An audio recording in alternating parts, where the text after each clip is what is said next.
सुबह का पहला उजाला धीरे धीरे यमुना नदी की सतह पर उतर रहा था। धुंध के बीच पानी में एक प्रतिबिंब झिलमिला रहा था।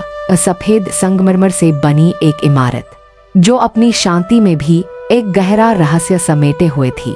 वो था ताजमहल, दुनिया का 7वां आश्चर्य कहा गया, प्रेम की सबसे पवित्र निशानी बताया गया और भारत की पहचान बन चुका एक ऐसा स्मारक जिसकी चमक समय की धूल को भी मात दे चुकी थी। पर सवाल यह था, क्या यह कहानी वाकई उतनी सरल थी जितनी हर गाइड बुक, हर किताब और हर फिल्म ने हमें दिखाई? क्या यह सिर्फ एक प्रेम कथा का प्रतीक था या इसके नीचे कोई ऐसा इतिहास सोया था जिसे सदियों से अनदेखा किया गया? कैमरा धीरे धीरे ताजमहल की दीवारों पर घूमता है। हर संगमरमर के टुकड़े पर बनी बारीक नक्काशी, हर पैटर्न के पीछे छिपी ज्यामिति और हर कोने से झरती वो खामोशी मानो कुछ कहना चाहती हो। ताजमहल के सामने खड़ा हर व्यक्ति यही सोचता है, ये प्रेम की मिसाल है। लेकिन अगर हम समय की परतों को थोड़ा पीछे खिसकाए तो यह कहानी एक अलग ही दिशा में मुड़ने लगती है। 17वीं शताब्दी का भारत, जब मुगल साम्राज्य अपनी शक्ति और कला के शिखर पर था। दिल्ली, आगरा और लाहौर जैसे शहर भव्यता से चमक रहे थे और इन्हीं शहरों में एक नाम सबसे अधिक सुनाई देता था, शाहजहां, सम्राट जहांगीर का पुत्र, जिसने अपने पिता की मृत्यु के बाद गद्दी संभाली और अपने शासन को सोने का युग कहा जाने लगा। शाहजहां कला, स्थापत्य और सौंदर्य का प्रेमी था। वह महलों, मस्जिदों और बागों के निर्माण में गहरी रुचि रखता था, पर उसकी सबसे बड़ी प्रेरणा थी मुमताज महल। मुमताज, जिनका असली नाम अर्जुमंद बानो बेगम था, एक सादा लेकिन अत्यंत बुद्धिमान स्त्री थी। उनका स्वभाव कोमल था और शाहजहां के जीवन में उनका स्थान अनोखा था। दोनों का विवाह प्रेम से हुआ था और कहा गया कि मुमताज शाहजहां के हर निर्णय में उसका साथ देती थी। वह युद्धों में भी उसके साथ जाती थी, दरबार की बैठकों में उसकी सलाहकार रहती थी और उसकी हर खुशी दुख में बराबर की भागीदार थी। सन 1631 बुरहानपुर का युद्ध चल रहा था। मुमताज महल उस समय अपने 14वें बच्चे को जन्म देने जा रही थी, लेकिन किस्मत को कुछ और मंजूर था। प्रसव के दौरान उनकी स्थिति बिगड़ गई और कुछ ही समय में उनकी मृत्यु हो गई। शाहजहां के लिए यह पल सब कुछ बदल देने वाला था। इतिहास में लिखा गया कि वह कई दिनों तक अपने कमरे से बाहर नहीं निकला। उसने भोजन तक छोड़ दिया। उसका चेहरा बदल गया। उसकी आंखों में वही खालीपन था जो किसी टूटे हुए व्यक्ति की होती है। उसने उस पल कसम खाई कि मुमताज की याद में एक ऐसा मकबरा बनाएगा जैसा दुनिया ने कभी ना देखा हो, एक ऐसा स्मारक जो प्रेम की अनंतता को पत्थरों में उकेर दे। कहा जाता है कि शाहजहां ने उस स्थान की तलाश शुरू की जहां यह मकबरा बन सकता था। कई स्थान देखे गए, लेकिन आखिरकार उसकी नजर आगरा में यमुना किनारे एक जगह पर ठहर गई। यह स्थान पहले से ही एक संरचना से घिरा हुआ था, कुछ पुरानी दीवारें, कुछ नींवें और कुछ बंद हिस्से। इसी भूमि पर ताजमहल की नींव रखी गई। सन 1632 में निर्माण कार्य शुरू हुआ। शाहजहां ने फारसी, तुर्की और भारतीय स्थापत्य के श्रेष्ठ कलाकारों को बुलाया। उसने उज्बेकिस्तान, ईरान, कश्मीर और राजस्थान से संगमरमर और कीमती पत्थर मंगवाए। कहते हैं कि 20,000 से अधिक मजदूर दिन रात काम करते रहे। हर पत्थर को हाथ से तराशा गया, हर दीवार को बारीकी से सजाया गया और हर आंगन को ऐसी समरूपता में बनाया गया जो आंखों को भ्रमित कर दे। निर्माण में लगभग 22 वर्ष लगे। 4 बागों की परिकल्पना की गई जो इस्लामी स्थापत्य का प्रतीक थी। मुख्य गुंबद, 4 मीनारे, मध्य कक्ष और उसके नीचे बनी मुमताज की कब्र। संगमरमर पर की गई जड़ाई में जवाहरात, लाल और नीले पत्थरों का प्रयोग किया गया। प्रत्येक दीवार पर कुरान के श्लोक खुदे हुए थे जो प्रकाश के साथ चमकते थे। ताजमहल तैयार हुआ और शाहजहां ने कहा, अब दुनिया में 2 स्वर्ग हैं, एक ऊपर और एक यमुना के किनारे। लेकिन क्या यह सचमुच उसी युग की रचना थी? यहीं से ताजमहल की कहानी रहस्य में बदलने लगी। कई सदियों बाद जब इतिहासकारों ने इस इमारत को गहराई से परखा तो उन्होंने पाया कि इसमें कुछ स्थापत्य तत्व ऐसे हैं जो पारंपरिक मुगल शैली से अलग हैं। कुछ कमरों की दिशा दक्षिण की ओर थी, जबकि इस्लामी मकबरों में सामान्यतः पश्चिम दिशा का रुख होता है। कुछ दरवाजे ऐसे थे जो सील कर दिए गए थे, कुछ तहखाने थे जिन्हें कभी नहीं खोला गया। और यही बिंदु आने वाले वर्षों में ताजमहल को एक प्रेम स्मारक से अधिक एक रहस्य बना देने वाले थे। आम जनमानस के लिए यह प्रेम की निशानी थी, लेकिन इतिहासकारों और शोधकर्ताओं के लिए यह एक प्रश्न चिन्ह था। क्या शाहजहां ने वाकई इसे बनवाया था या उसने पहले से मौजूद किसी प्राचीन संरचना को परिवर्तित किया था? यह सवाल इतिहास की उस खामोश दीवार से टकराया जो ताजमहल की नींव जितनी ही गहरी थी, और इसी खामोशी में शायद वह सच्चाई छिपी थी जिसे समय ने अब तक उजागर नहीं किया।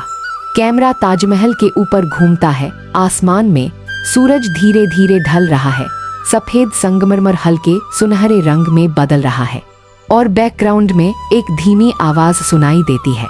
हर पत्थर बोलता है पर हर आवाज सुनी नहीं जाती।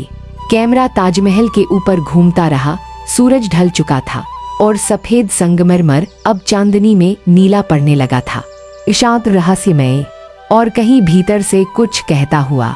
शाहजहां का सपना साकार हो चुका था, लेकिन उस सपने की दीवारों में ऐसे राज भी छिपे थे जिन्हें शायद खुद वह भी पूरी तरह नहीं समझ पाया था। ताजमहल को देखकर लगता था मानो इसे किसी इंसान ने नहीं बल्कि किसी अदृश्य शक्ति ने तराशा हो। इसकी हर रेखा, हर अनुपात, हर समरूपता इतनी सटीक थी कि आंखों को भ्रम हो जाए।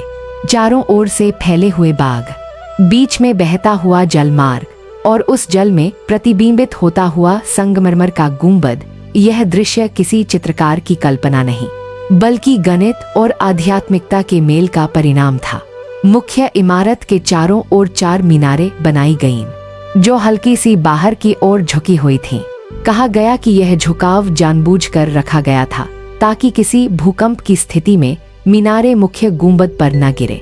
यह स्थापत्य कुशलता अपने आप में उस युग के इंजीनियरिंग ज्ञान की गवाही देती थी। 4 बागों की योजना फारसी और इस्लामी परंपराओं पर आधारित थी, जिन्हें जन्नत का प्रतीक कहा गया।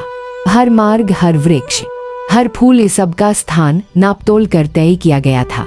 बागों के बीच में बहती जलधारा स्वर्ग के 4 नदियों का प्रतीक मानी गई। जल, दूध, शहद और मदिरा, इन नालियों की दिशा इस तरह से बनाई गई थी कि सूरज की रोशनी सुबह और शाम दोनों वक्त पानी पर पड़कर एक दिव्य चमक पैदा करे।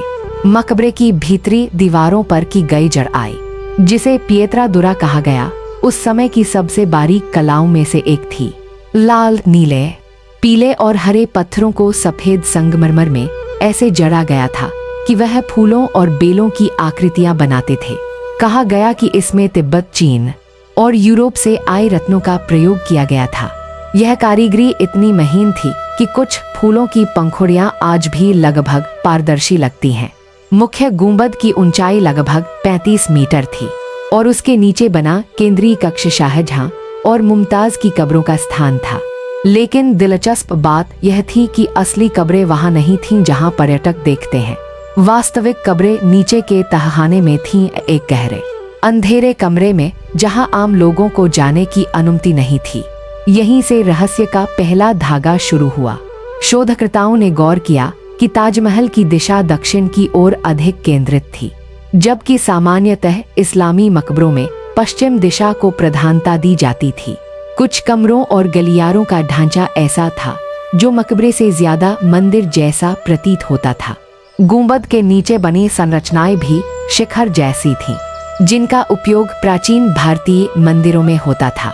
इतिहासकारों ने जब इसके स्थापत्य की तुलना अन्य मुगल निर्माणों जैसे हुमायूं का मकबरा, सफदरजंग का मकबरा और लाल किले की इमारतों से की, तो उन्होंने पाया कि ताजमहल की कुछ रचनात्मक विशेषताएं उन सब से भिन्न थी। कई तत्व इतने स्थानीय थे कि लगता था जैसे यह भूमि पहले से किसी दूसरे उद्देश्य के लिए उपयोग में रही हो। यमुना किनारे की नींव, उसकी दिशा और आधार के पुराने पत्थरों का स्वरूप भी बाकी हिस्सों से अलग था। कुछ पुरातत्वविदों ने दावा किया कि ताजमहल की नींव में इस्तेमाल किए गए पत्थर उससे कई 100 वर्ष पुराने हैं। कुछ ने यह भी कहा कि नींव की खुदाई में जो पुरानी संरचनाएं मिली वे संभवतः किसी पुराने भवन के अवशेष थे। हालांकि इन दावों की कभी आधिकारिक पुष्टि नहीं की गई, लेकिन इससे एक विचार जरूर जन्मा। क्या यह संभव था कि ताजमहल एक नए मकबरे के रूप में नहीं, बल्कि पहले से मौजूद किसी भवन के पुनर्निर्माण के रूप में खड़ा किया गया? अगर हाँ, तो वह भवन क्या था, किसने बनाया था और क्यों उसकी पहचान समय के साथ मिटा दी गई? यही सवाल इतिहास के अगले अध्याय को खोलते हैं, जहां एक व्यक्ति, एक विचार और एक विवाद ने ताजमहल की परिभाषा ही बदल दी। ताजमहल की दीवारों में जैसे कोई खामोश आवाज थी, कुछ ऐसा जो दिखता तो था पर कहा नहीं गया था। इतिहास की किताबों ने इसे शाहजहां का प्रेम स्मारक बताया, लेकिन इसकी संरचना के भीतर के कुछ पहलू उस कहानी से मेल नहीं खाते थे। यहीं से शुरू हुई एक नई बहस, एक ऐसी बहस जिसने ताजमहल को सिर्फ प्रेम की निशानी नहीं, बल्कि रहस्य की इमारत बना दिया।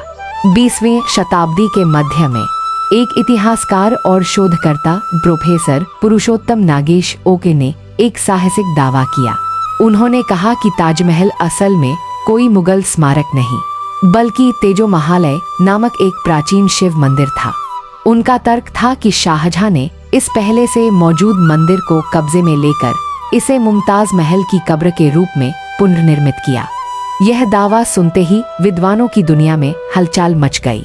लेकिन ओक के पास केवल विचार नहीं, बल्कि कई तर्क और संरचनात्मक प्रमाण भी थे। उन्होंने सबसे पहले स्थापत्य की दिशा पर ध्यान दिलाया। उन्होंने कहा कि ताजमहल का प्रवेश द्वार दक्षिण की ओर है, जबकि सभी इस्लामी मकबरों का प्रवेश सामान्यतः पश्चिम दिशा में होता है, ताकि नमाज मक्का की ओर रुक कर पढ़ी जा सके। दूसरा तर्क उन्होंने तहखानों को लेकर दिया। ताजमहल के नीचे कई कमरे हैं जिनके दरवाजे सील कर दिए गए हैं। ओक का कहना था कि ये तहखाने पहले मंदिर के गर्भगृह थे, जहां शिवलिंग स्थापित था। उनका दावा था कि इन कमरों में अब भी हिंदू प्रतीक, ज्योतिस्थान और जल निकासी की संरचनाएं मौजूद हैं, जो मकबरे के ढांचे से मेल नहीं खाती। तीसरा तर्क उन्होंने इमारत के डिजाइन पर दिया। ताजमहल के शीर्ष पर जो कलश बना है, उसका आकार मंदिरों के शिखर पर लगाए जाने वाले कलश से मिलता जुलता है, न कि इस्लामी गुंबदों से। ओक ने यहाँ तक कहा कि उस कलश पर पहले त्रिशूल का प्रतीक था, जिसे बाद में हटाया गया। उनका चौथा तर्क शिलालेखों को लेकर था। उन्होंने कहा कि ताजमहल के मुख्य द्वार और दीवारों पर जो फारसी लेखन दिखाई देता है, वह बाद में जोड़ा गया प्रतीत होता है, जैसे किसी पहले से मौजूद संरचना पर नया आवरण चढ़ा दिया गया हो। उनके अनुसार इस स्मारक की मूल दीवारों पर संस्कृत या प्राचीन भारतीय प्रतीक मौजूद रहे होंगे, जिन्हें मिटा दिया गया। ओक ने अपने शोध को कई वर्षों तक जारी रखा। उन्होंने ताजमहल द ट्रू स्टोरी नामक पुस्तक लिखी, जिसमें उन्होंने विस्तार से बताया कि कैसे यह इमारत शाहजहां से बहुत पहले से मौजूद थी। उन्होंने यह भी दावा किया कि मुगल शासनकाल के कई अन्य भवन, जैसे दिल्ली का लाल किला और फतेहपुर सीकरी के कुछ हिस्से भी पुराने हिंदू भवनों पर बनाए गए थे। हालांकि इन दावों को लेकर सरकार और पुरातत्व विभाग का रुख स्पष्ट था। उनके अनुसार ऐसा कोई प्रमाण नहीं मिला जो ताजमहल को किसी प्राचीन हिंदू मंदिर का रूप साबित करता हो।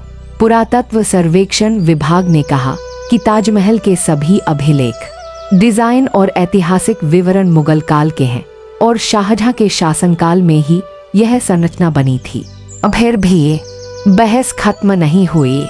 कई शोधकर्ताओं और इतिहास प्रेमियों ने ओक के तर्कों की दोबारा जांच की। कुछ ने पाया कि ताजमहल के आंतरिक हिस्सों में मौजूद कुछ दीवारें और पत्थर वाकई बाकी संरचना से अलग प्रतीत होते हैं। कुछ ने यह भी देखा कि ताजमहल के चारों ओर बनी दीवारों के अंदर कुछ दरवाजे ऐसे हैं जो दशकों से बंद पड़े हैं और किसी को भी उनके भीतर झांकने की अनुमति नहीं दी गई। क्या वहां सच में कुछ ऐसा है जो इतिहास के पन्नों में नहीं लिखा गया? इसी बीच अदालतों में याचिकाएं दाखिल हुईं। कुछ ने मांग की कि इन बंद कमरों को खोला जाए ताकि सच्चाई सामने आ सके, लेकिन सरकार ने सुरक्षा और संरचना की स्थिरता के कारण ऐसा करने से मना कर दिया। कहा गया कि इन तहखानों को खोलना भवन की स्थिरता को नुकसान पहुंचा सकता है। और यहीं से यह रहस्य और गहरा हो गया। लोगों ने सवाल उठाया, अगर वहां कुछ नहीं है तो फिर उसे देखने की अनुमति क्यों नहीं? क्या वाकई ताजमहल की नींव में कोई पुराना मंदिर छिपा है, या यह सब केवल एक मिथक है जो समय और राजनीति ने गढ़ लिया? इतिहास के पास हर सवाल का जवाब नहीं होता, और यही कारण है कि ताजमहल, जो एक समय प्रेम की अमर निशानी था, अब शोधकर्ताओं और आम जनता दोनों के लिए एक पहेली बन चुका था। आगरा की ठंडी रात में जब ताजमहल पर चांद की रोशनी पड़ती है तो उसकी दीवारें जैसे पुराने युगों की कहानियां फुसफुसाती हैं। कभी शाहजहां और मुमताज की, तो कभी उस रहस्यमयी संरचना की जिसके नीचे शायद कोई और इतिहास सोया है। आगरा की रात में ताजमहल की चांदनी पर छाया और भी गहरी हो रही थी। जहां एक ओर प्रोफेसर ओक के दावे और विवादों ने इसे रहस्य में बदल दिया था, वहीं दूसरी ओर इतिहास और पुरातात्विक साक्ष्य भी अपनी कहानी कह रहे थे। सवाल यही था, इस सत्य क्या था और कितना तथ्य पर आधारित था। मुगल काल के दस्तावेजों में ताजमहल का उल्लेख कई जगह मिलता था। सबसे प्रमुख था अब्दुल हमीद लाहौरी का बादशाहनामा, जो शाहजहां के दरबारी इतिहासकार ने लिखा था। इसमें विस्तार से बताया गया कि शाहजहां ने मुमताज महल की याद में ताजमहल बनवाया। निर्माण के वर्षों, काम में लगे कारीगरों की संख्या, संगमरमर और पत्थरों की आपूर्ति, सब कुछ इन दस्तावेजों में दर्ज था। बादशाहनामा में साफ लिखा गया कि ताजमहल का निर्माण 1632 में शुरू हुआ और लगभग 1653 तक जारी रहा। करीब 22 वर्षों में यह इमारत पूरी हुई। करीब 20,000 से अधिक मजदूर, शिल्पकार और कलाकार आगरा, लाहौर और अन्य शहरों से आए थे। कई विदेशी विशेषज्ञ भी इस परियोजना में शामिल हुए, जिन्होंने संगमरमर और कीमती पत्थरों की जराई में मदद की। इसके अलावा विभिन्न फारसी लेख और मुगल दरबार के अभिलेख भी यही कहानी बताते थे। कभी कभी दस्तावेजों में खर्च और सामग्री की सूची भी मिलती थी, जैसे सफेद संगमरमर, लाल बलुआ पत्थर, जेड, लेपिस लेजुली और कीमती रत्न।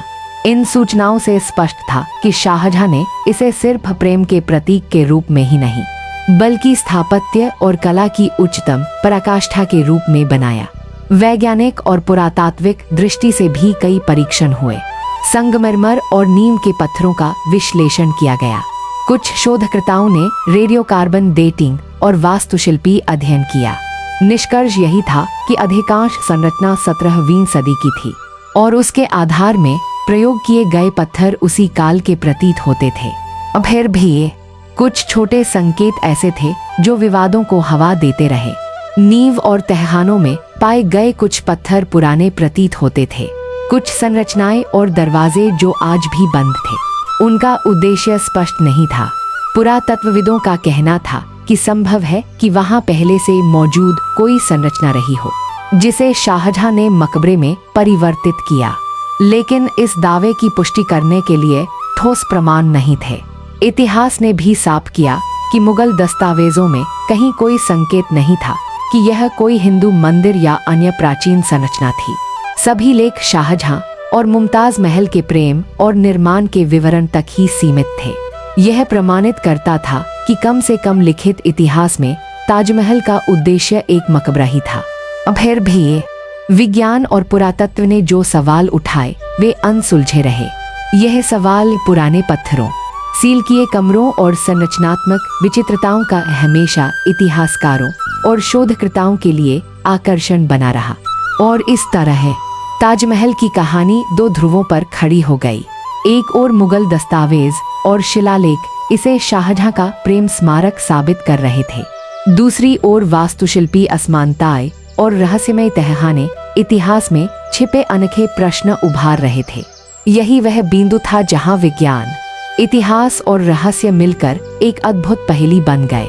ताजमहल जो सिर्फ प्रेम की निशानी नहीं, बल्कि समय और रहस्य का संगम बन गया था।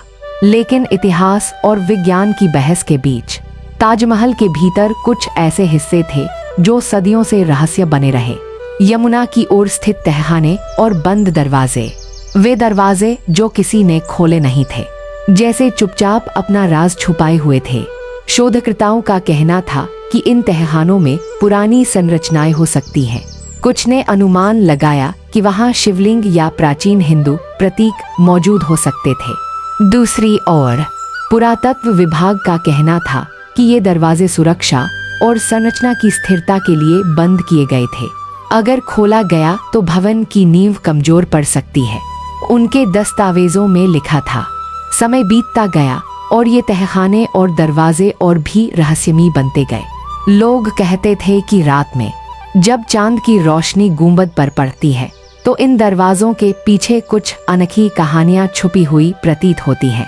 कहीं ये दरवाजे शाहजहां के राज के अवशेष थे या फिर समय से पहले का कोई स्मारक। इसका उत्तर आज तक किसी को नहीं मिला। ताजमहल केवल एक स्थापत्य अद्भुतता नहीं रहा, यह इतिहास का जीवित प्रश्न बन गया। कभी प्रेम की निशानी, कभी रहस्य की इमारत और कभी विवादों का केंद्र। जनमानस के लिए यह प्रेम की अमर कहानी बनी रही और कुछ लोगों के लिए यह समय के पर्दे के पीछे छिपे हुए प्राचीन इतिहास का प्रतीक बन गया। आखिरकार कोई भी प्रमाण इसे पूरी तरह से साबित नहीं कर सका कि ताजमहल वास्तव में शाहजहां का निर्माण था या किसी प्राचीन मंदिर का पुनर्निर्माण। लेकिन इसका महत्व, इसकी सुंदरता और इसका रहस्य तीनों आज भी अमिट हैं।